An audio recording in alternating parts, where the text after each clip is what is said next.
I've been coming here to Pineville Ice House for 4 or 5 years now, playing drop-in hockey. I find it most fun to come on Friday afternoons. So I just went out and played hockey, just like I always do, and 12 minutes after 12, I felt lightheaded. Next thing I knew, the lights went black on me, and I have no recollection of anything.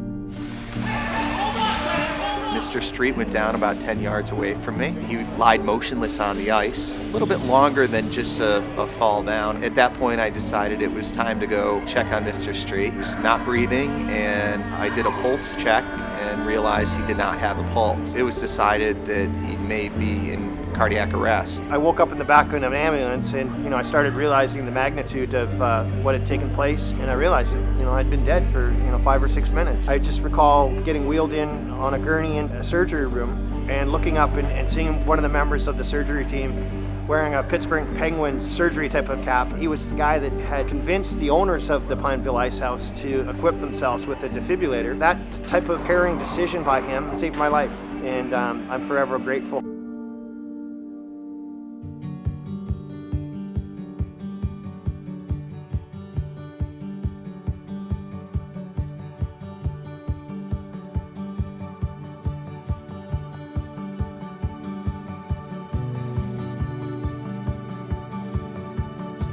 I started this back in 2012. CPR is wonderful. It is a lifesaver, but without the AED, if you can't change somebody's rhythm, it really doesn't go well. And the quicker you can change the rhythm, the more likelihood there is survival.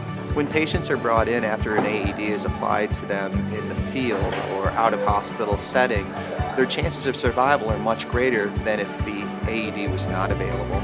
We see much better outcomes.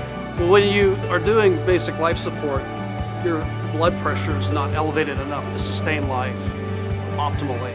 So muscle starts to take, its toll. There's only so long that you start to diminish over time. If it took 10 or 20 minutes to get defibrillated, that's heart muscle time that probably would not have been saved. It's great to see that he's had such a positive outcome, and I hope that this can actually influence others to engage in like a bystander CPR class or AED accessibility in their community settings. I'm just glad it worked out that we had Dr. Bryant here, we had the AED here. I mean, the stars were aligned perfectly. It's a good thing these things are available.